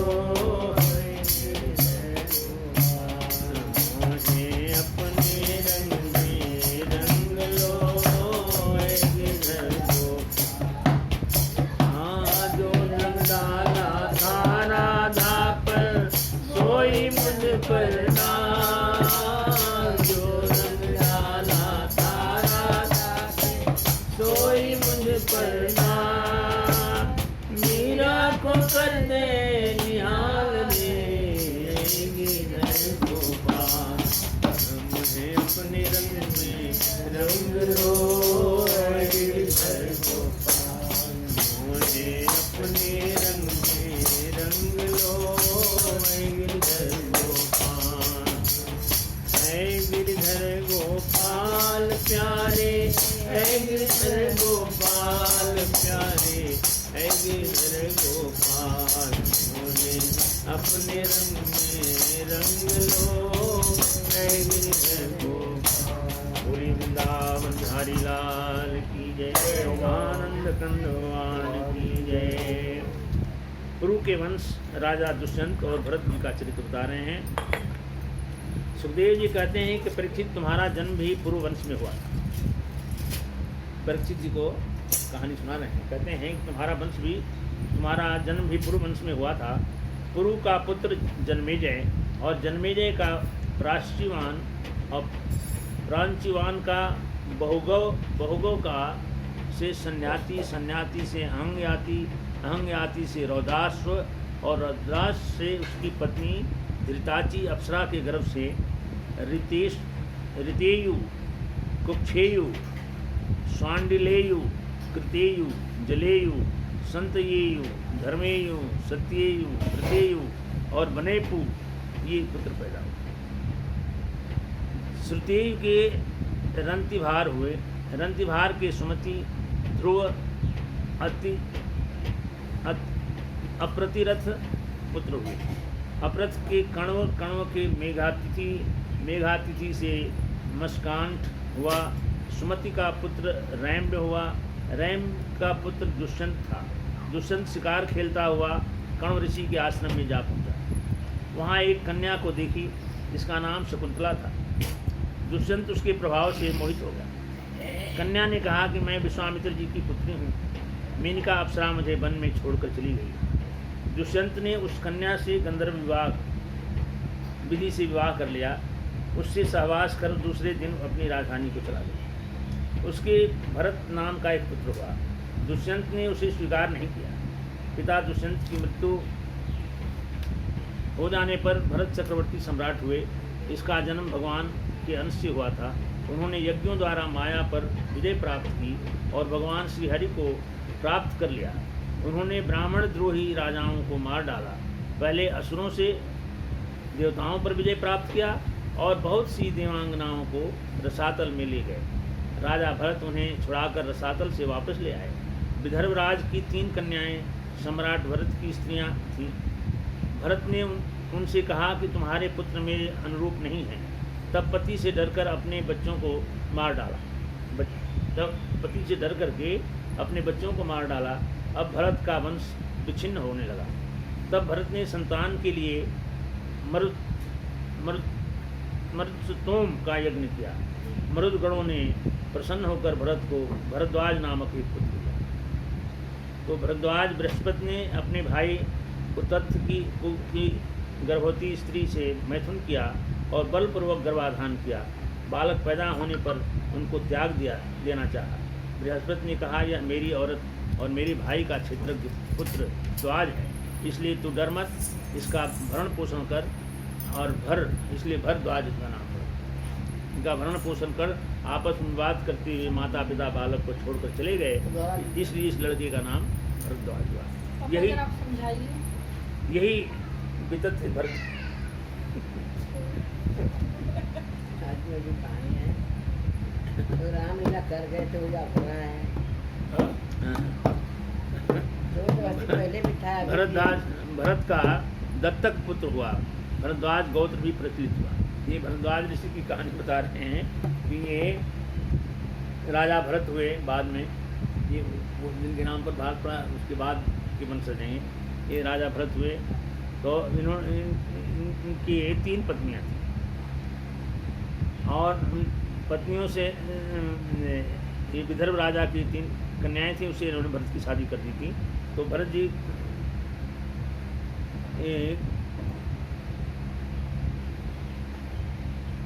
से कन्याओं से बच्चे हुए और भरत जी ने कहा कि ये बच्चे हमारे अनुरूप नहीं हैं, मनमानी कर रहे हैं। तो पति से डरकर उन स्त्रियों ने बच्चों को मार डाला, अपने बच्चों को। अब भरत जी का वंश जो है छिन्न विच्छिन्न हो गया, अब कोई रहा ही नहीं, बच्चा ही नहीं। तब भरत जी ने संतान के लिए यज्ञ किया और मरुदगणों ने प्रसन्न होकर के भरत को भरद्वाज नामक पुत्र दिया। अब बृहस्पति जी ने अपने भाई उतथ्य की गर्भवती स्त्री से, मतलब अपनी भाभी से मैथुन किया और बलपूर्वक गर्भाधान किया। बलपूर्वक होने से उनको त्याग देना चाहा। बालक पैदा होने पर उन्होंने, जो स्त्री गर्भवती थी, उन्होंने बलपूर्वक, चूँकि बच्चा था इसलिए उन्होंने त्याग देना चाहा। लेकिन बृहस्पति ने कहा कि यह मेरी औरत है और तुम मेरे भाई का क्षेत्र पुत्र है, इसलिए तू डर मत, इसका भरण पोषण। उन्होंने फिर भरत को कहा कि आप उनका लालन पालन करिए मत। और क्योंकि क्षेत्रज पुत्र उसको द्वाज कहते थे, क्षेत्रज पुत्र बताया इन्होंने, भाई का क्षेत्रज पुत्र है इसलिए तू द्वाज है, डरो मत, इसका भरण पोषण कर। भरण पोषण करने से भर हो गया, भर और उनका द्वाज मिल करके भरद्वाज। दो लोगों के चित्र है ना, इनके भाई का और उनके देवर का, दोनों का मिल करके भरद्वाज नाम इनका पड़ा। अब ये भरद्वाज ऋषि आगे चल करके भरद्वाज गोत्र प्रचलित हुआ। रंतिदेव की कहानी है। भरद्वाज का पुत्र मन्यु के वह छत्र, जय, महावीर, नर और गर्ग पुत्र हुए। रंतिदेव का यश लोक परलोक में गाया जाता है। रंतिदेव बिना उद्योग की वस्तु का उपभोग करते थे, जो बिना परिश्रम की जो चीज़ मिले उसी चीज़ का प्रयोग करते थे। बताना है एक बार लगातार 48 दिन पानी पीने को नहीं मिला। 49वें दिन कुछ भोजन और पानी मिला। रंतदेव और परिवार ने भोजन करना चाहा। उसी समय ब्राह्मण अतिथि बनकर आया। ब्राह्मण का भोजन कराया गया। बचे हुए अन्न को आपस में बांट लिया। उसी समय शूद्र अतिथि आया। रंतदेव ने कुछ भाग शूद्र को दे दिया। इसके जाने के बाद कुत्तों के लिए एक अतिथि आया। उनको बचा हुआ सब अन्न अतिथि को दे दिया। पानी पीने को भी नहीं बचा।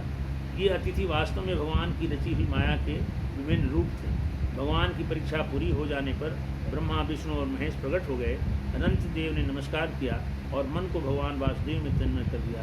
भगवान के परम भक्त बने। राजा रंतदेव बहुत बड़े दानी और तपस्वी थे। तो वो अभी बता रहे हैं कि परिवार के साथ जैसे भोजन करने 48 दिन तक मिला नहीं, 49वें दिन कहीं से कुछ भोजन मिला, ये करना चाहते थे। तब तक कोई अतिथि आ गया, वो खाया। उससे जो कुछ बचा वो आ गया भिखारी मांगने के लिए, वो ले गया। और उससे जो कुछ छूटा बचा था वो कुत्ते आ गए, खा गए। इनको कुछ नहीं मिला। मन्युपुत्र गर्ग से सिनी से मार्ग क्षत्रिय थे, फिर भी ब्राह्मण वंश चला। मतलब ये क्षत्रिय और ब्राह्मण का मेल शुरू से रहा है, एक दूसरे से नहीं मेल भी रहा, झगड़ा भी रहा, वंश मिल के चले। तो बता रहे हैं कि ये ब्राह्मण थे, लेकिन इनके पुत्र क्षत्रिय परिवार से हुए, फिर भी ये ब्राह्मण वंश अपना चलाए। महावीर की दुरितक्षय के त्रयारुणी कवि और पुष्करणी रुणी पुत्र हुए। ब्राह्मणों तीनों ब्राह्मण हो गए। बृहस्पति का पुत्र हस्ती था, उसने हस्तिनापुर बसाया। हस्ती के अजिमीढ़, द्विमीढ़ और पुरुमीढ़ पुत्र हुए। अजमेर के पुत्रों में प्रिय मेघ ब्राह्मण हुए। ठीक बहू। अब जो हस्तिनापुर के बासिंदा हुए वो क्षत्रिय हुए और इनके जो पुत्र हुए वो ब्राह्मण हुए। इन्होंने अपनी बस्ती अलग बसाई। तो अजमेर के प्रिय मेघ ब्राह्मण हुए। 2 भाइयों के पुत्र थे। अजमेर के पुत्र एक में बृहदित्य हुआ ब्राह्मण और उसका पुत्र बृहदनु था। बृहदनु का बृहत्काय और इनका पुत्र जयद्रथ हुआ। जयद्रथ का विशद का सेनजीत पुत्र हुआ। सेनजीत के रुचिराश्व, दृढ़हतु, काश्य और वत्स ये पुत्र हुए। रुचिराश्व का पार का पृथुसेन और पार से दूसरे पुत्र का नाम नीप था। उसके 100 पुत्र हुए। नीप ने छाया शुक की कन्या कृत्वी से विवाह किया। इस कन्या से ब्रह्मदत्त बड़ा योगी पुत्र हुआ। उसने अपनी स्त्री सरस्वती से विश्वक्सेन पुत्र पैदा किया। विश्वक्सेन का उत्कस्वन और इसके भलाद पुत्र हुए। द्विमेढ़ का यवीनर का कृतमान का सत्यधृति का दृढ़नेमी का सुपार्श्व का सुमति का सन्नतिमान और सन्नतिमान का कृति का पुत्र नीप था। नीप का उग्रायुध का क्षेम का सुवीर और सुवीर का रिपुंजय पुत्र था। अजमेर की दूसरी पत्नी नलिनी थी। उसके गर्भ से नील का जन्म हुआ। नील का शांति का सुशांति का पुरुष का अर्क का भरम्याश्व पुत्र हुआ। इसके मुद्गल, यवीनर, बृहदिसु, काम्पिल्य और संजय पुत्र थे। मुद्गल से मौदगल्य ब्राह्मण गौत्र प्रवृत्त हुआ। मुद्गल के जुड़वा पुत्र थे। उनमें पुत्र का नाम दिवोदास और कन्या अहल्या हुई, जिसका विवाह महर्षि गौतम से हुआ।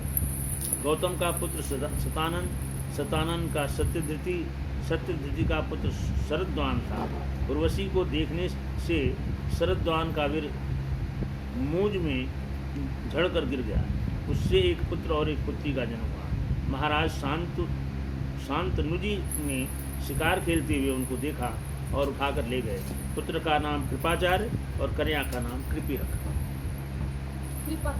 कृपाचार्य ये उनके गुरु हुए हैं कौरवों के।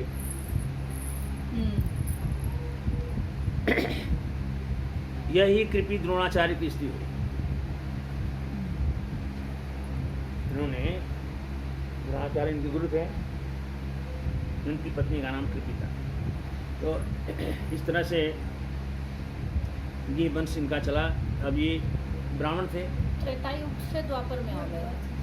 हाँ, द्वापर चल रहा है। ये त्रेता राम के यहाँ से अभिजीत की पांचाल, कौरव और मगध देशीय राजाओं का वर्णन।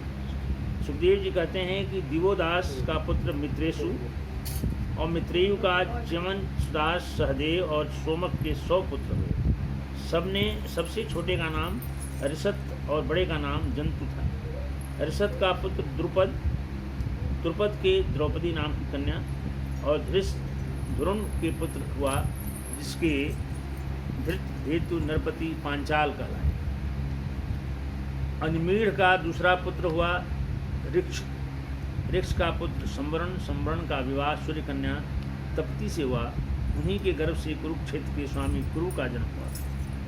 कुरु के पुत्र परीक्षित, सुधन्वा, जन्हु और निषधाश्वा।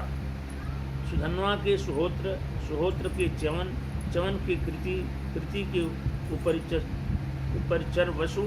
इनके ब्रह्मदत्त पुत्र हुए। ब्रह्मदत्त के कुशाग्र का ऋषभ और ऋषभ का सत्यहित का पुष्वान का पुत्र जुहू हुआ। बृहद्रथ की दूसरी स्त्री के गर्भ से एक शरीर के 2 टुकड़े उत्पन्न हुए। उन्हें माता ने बाहर फेंकवा दिया। जब जरा नामक राक्षसी ने उन दोनों टुकड़ों को घर ले जाकर जोड़ दिया तो वह राक्षस बन गया। वो जरासंध इसलिए कहता है। उसके 2 टुकड़े थे, इसलिए भगवान ने बहुत बार उसको काटा और बार बार उसका शरीर जुड़ जाता था। तो ये बताएं, जरासंध राक्षसी ले गई अपने पास और वो बालक बन गया और उन दोनों टुकड़ों को जब जोड़ा तो बालक बन गया। उसी का नाम जरासंध हुआ। जरासंध का सहदेव, सहदेव का सोपान, सोपान की सर्वा पुत्र थे। जहू का पुत्र सुरथ, सुरथ का विदुरथ, विदुरथ का सौरभम, सार्वभौम का जयसेन, जयसेन का राधिक, राधिक का आयुध, आयुध का क्रोधन, क्रोधन का देवातिथि। इनके ऋष्य, ऋष्य का दिलीप और दिलीप का प्रदीप, प्रदीप के पुत्र देवापि, संतनु और वाहनिक 3 पुत्र हुए। देवापि राज्य छोड़कर वन को चले गए। इसके बाद संतनु, इसके जन्म का महाभिष था, राजा हुआ। यह जिसे छूट देता था वह जवान हो जाता था, इस कारण इसका नाम संतनु रखा। संतनु के छोटे भाई ब्राह्मीक का पुत्र सोमदत्त, सोमदत्त के 3 पुत्र हुए, भूरिश्रवा, भूरि, सल। संतनु द्वारा गंगा जी के गर्भ से नैष्ठिक ब्रह्मचारी भीष्म का जन्म हुआ, जो भगवान के भक्त और परम ज्ञानी थे। संतनु के द्वारा दासराज की कन्या से 2 पुत्र, चित्रांगर और विचित्रवीर की कहानी तो आप सुनते हैं, देख रहे हैं। विचित्रवीर और चित्रांगन हुए। चित्रांगद इसी दशाराज की कन्या सत्यवती से पराशर जी के द्वारा भगवान के कला अवतार स्वयं भगवान श्री कृष्ण द्वैपायन व्यास जी का अवतरण हुआ। संतनु के दूसरे पुत्र विचित्रवीर ने काशीराज की कन्या अंबिका अम्बालिका से विवाह किया, परंतु उन दोनों का भीष्म जी स्वयंवर से बलपूर्वक ले आए उठाकर। विचित्रवीर की राज यक्ष्मा रोग होने के कारण मृत्यु हो गई। माता सत्यवती के कहने पर भगवान व्यास जी ने अपने संतानहीन भाई की स्त्री से धृतराष्ट्र और पांडु पुत्र उत्पन्न किए। उनकी दासी से तीसरे पुत्र विदुर, तो महाभारत में करते हैं। धृतराष्ट्र के अंधे थे जन्म से ही। धृतराष्ट्र की स्त्री का नाम गांधारी था। उसके 100 पुत्र हुए। सबसे बड़े का नाम दुर्योधन था और कन्या का नाम दुःशल्या थी। पांडु की स्त्री कुंती थी। शाप के कारण पांडु स्त्री से सहवास नहीं कर सकते थे। पांडु की स्त्री कुंती के गर्भ से धर्म, वायु और इंद्र के द्वारा क्रमशः युधिष्ठिर धर्म से और भीमसेन वायु से और इंद्र जो हैं अर्जुन इंद्र से उत्पन्न हुए। 3 पुत्र। पांडु की दूसरी स्त्री माद्री के गर्भ से अश्विनी कुमारों द्वारा नकुल और सहदेव उत्पन्न हुए। इन 5 पांडवों द्वारा द्रौपदी के 5 पुत्र हुए। युधिष्ठिर के प्रतिबिंध्य, भीम के सुतसेन, अर्जुन के श्रुतकीर्त, नकुल के शतानीक और सहदेव के श्रुतकर्मा पुत्र हुए। युधिष्ठिर की स्त्री पूर्वी से देवक, भीमसेन की स्त्री हिडिंबा से घटोत्कच और काली से सर्वगत नामक पुत्र हुए। सहदेव की स्त्री पर्वत कुमारी विजया से सुहोत्र और नकुल की स्त्री करेणुमति से नरमित्र हुआ। अर्जुन द्वारा नागकन्या उलूपी से ईरावान और मणिपुर नरेश की कन्या से ब्रहुवाहन का जन्म हुआ, जो नाना का ही पुत्र माना गया। अर्जुन की स्त्री सुभद्रा से अभिमन्यु का जन्म हुआ। अभिमन्यु की स्त्री उत्तरा से परीक्षित का जन्म हुआ। परीक्षित का के जन्मेजय, सुदसेन, भीमसेन और उग्रसेन पुत्र थे। जन्मेजय का शतानीक, शतानीक का सहस्त्रानीक और उनके अश्वमेधज का असीम कृष्ण और असीम कृष्ण से का नीम चक्र पैदा हुआ। नीम चक्र का चित्ररथ और चित्ररथ का कविरथ, कविरथ का वृष्टिमान, वृष्टिमान का सुषेण, सुषेण का सुनीता, सुनीता का निश्चक्षु, निश्चक्षु का सुखीनल, सुखीनल का परिपल्व, इनका सुनप, सुनप का मिधावी, मिधावी का नृपजन्य, इनका दुर्व, दुर्व का तिमी हुए। तिमी की बृहदर्थ, बृहदर्थ के सुदामा, सुदामा सुदासा, सुदासा के शतानीक, शतानीक के दुर्दमन, दुर्दमन से वही नर के दंडपाणी, दंडपाणी के निमि के राजा क्षेमक का नाम का जन्म हुआ। इस प्रकार सोमवंश के ब्राह्मण और क्षत्रिय का वर्णन। अब मगध देश के राजाओं का वर्णन करते हैं। बोलते हैं जरासंध का पुत्र सहदेव, सहदेव से मर्जारी, मर्जारी से श्रुतसर्वा और श्रुतसर्वा से आयुताशु, ऐसे निर्मित्र से सुनछत्र और सुनछत्र से बृहदसेन, इससे कर्मजीत, इससे सुतजन्य थे। यह सब बृहद्रथ वंश के राजा हों।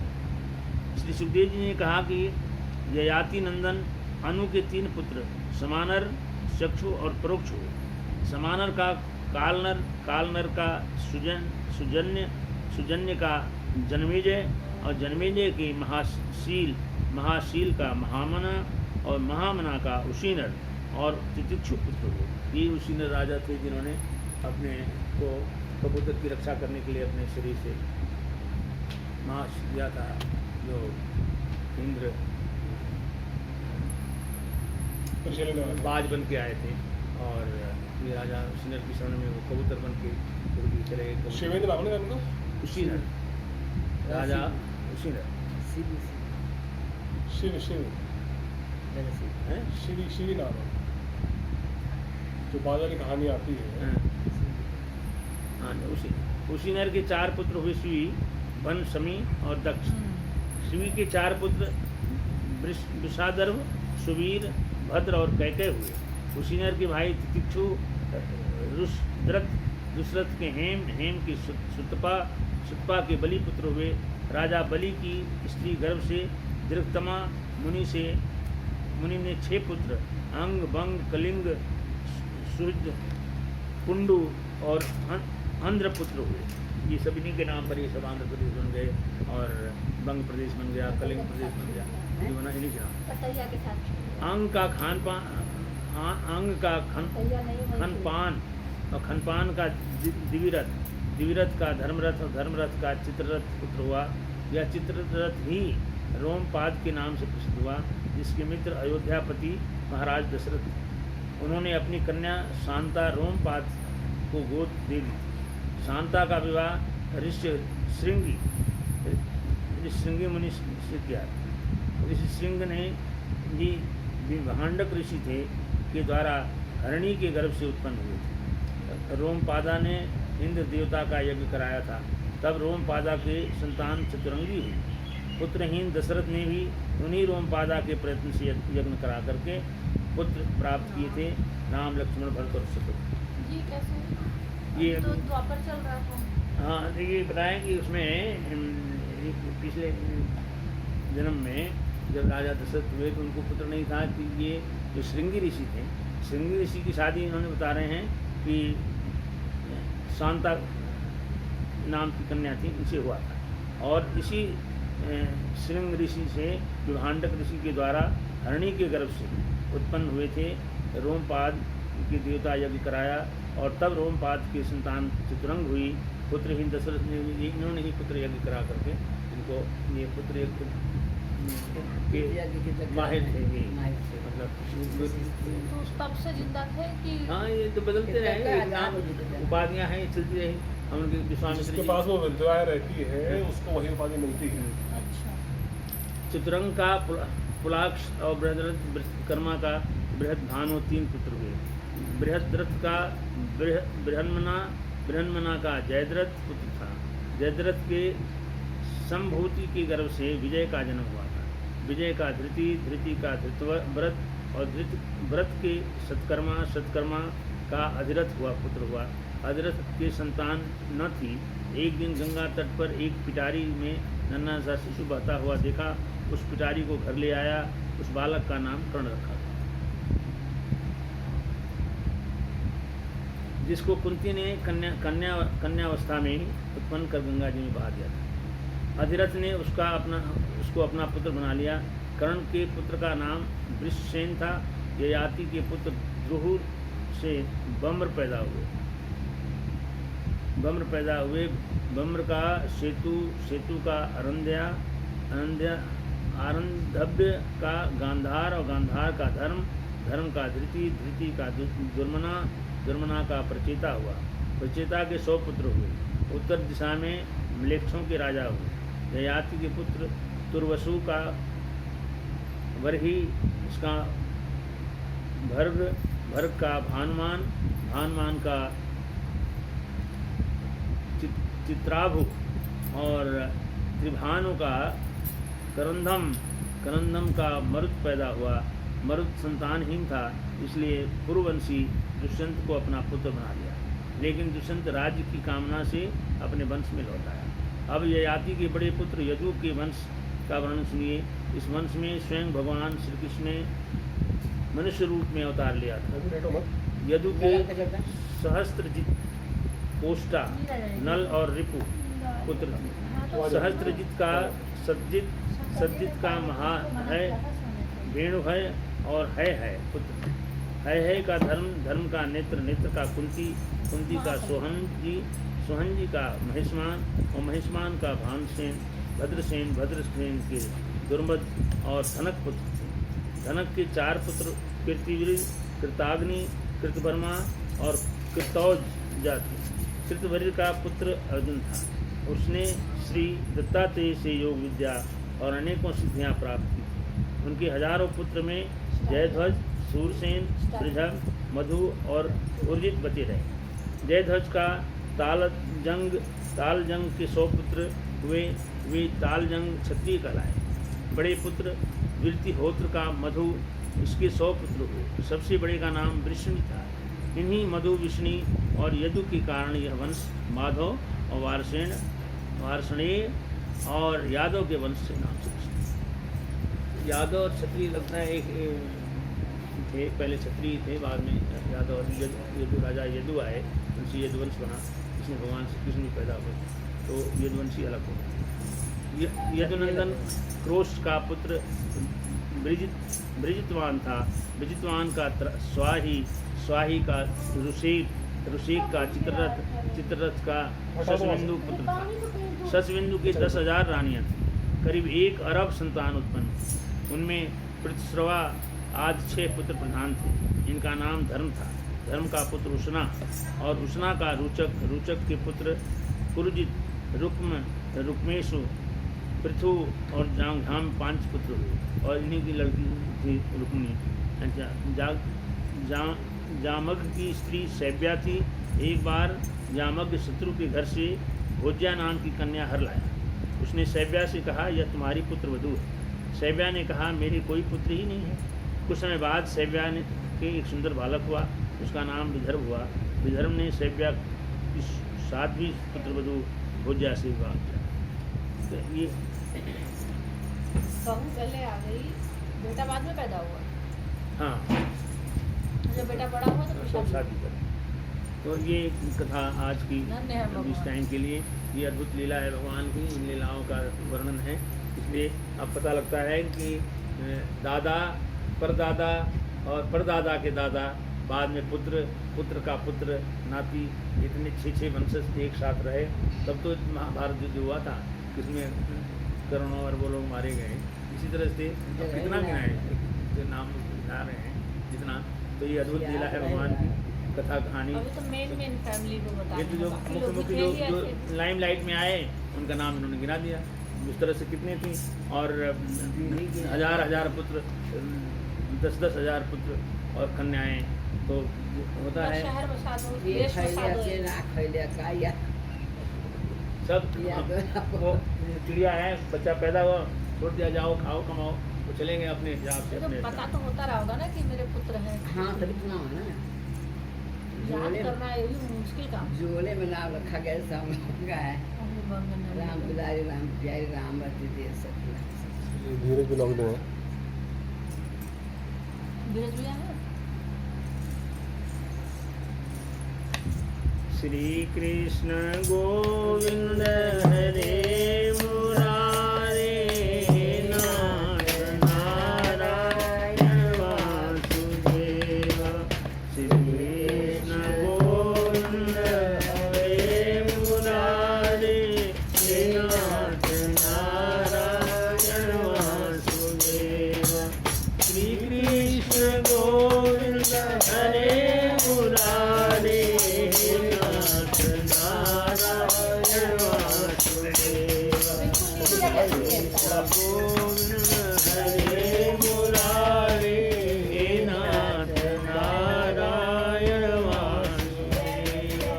श्री कृष्ण गोविंद हरे मुरारे, नाथ नारायण वासुदेव। श्री कृष्ण गोविंद हरे मुरारे, नाथ नारायण वासुदेव। मेरा कोई न सहारा बिन तेरे,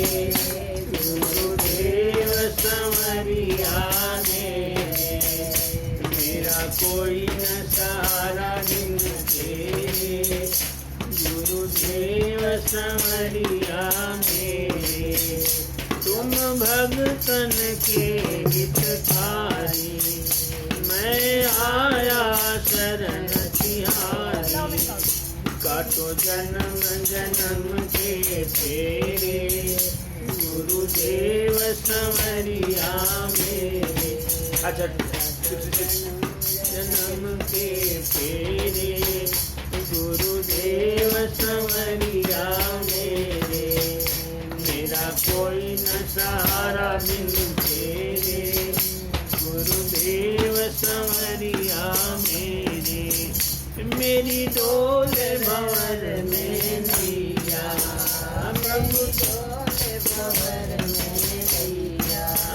प्रभु बन जाओ आपके भैया, प्रभु बन जाओ आपके भैया। मेरे तुम ही हो साँझ सवेरे, गुरुदेव संवरिया मेरे। मेरा कोई न सहारा बिन तेरे, गुरुदेव संवरिया मेरे। मेरा कोई न सहारा बिन तेरे, गुरुदेव संवरिया मेरे। तुम युग युग अंदर आए, मोहनी दस जीव जगाए। तुम युग युग अंदर आए, मोहनी दस जीव जगाए। दिल के दूर अंधेरे, गुरुदेव संवरिया मेरे। दिल के दूर अंधेरे, गुरुदेव संवरिया मेरे। मेरा कोई न सहारा बिन तेरे, गुरुदेव संवरिया मेरे। हम अधम जीव अविनाशी, हम अधम जीव अविनाशी। तेरी भक्ति न हमने जानी, तेरी भक्ति न हमने जानी। ये जग में पाप घनेरे, गुरुदेव संवरिया मेरे। पाप घनेरे, गुरुदेव संवरिया मेरे। मेरा कोई न सहारा बिन तेरे, गुरुदेव संवरिया मेरे। मेरा कोई न सहारा बिन तेरे, गुरुदेव संवरिया मेरे। बोली वृंदावन बिहारी लाल की जय, बोली आनंद कंद भगवान की जय। हरे राम राम राम हरे हरे, हरे कृष्ण कृष्ण कृष्ण हरे हरे। हरे राम राम राम हरे हरे, हरे कृष्ण कृष्ण कृष्ण हरे हरे। हरे राम राम राम हरे हरे। रखा है। हरे राम राम राम हरे हरे, हरे कृष्ण कृष्ण कृष्ण हरे हरे। हरे राम राम राम हरे हरे, हरे राम राम हरे हरे। हरे कृष्ण कृष्ण कृष्ण हरे हरे। हरे राम राम हरे हरे। बोली वृंदावन बिहारी लाल की जय, कंद भगवान की जय। यह भोजन चाखो प्रभु की अमृत हो जाए, जिसको हम सब पाए के आप शरण हो जाए। बोलिए वृंदावन बिहारी लाल की, आनंद कंद भगवान की जय। जय हो जय हो जय हो। सभी को प्रणाम। अब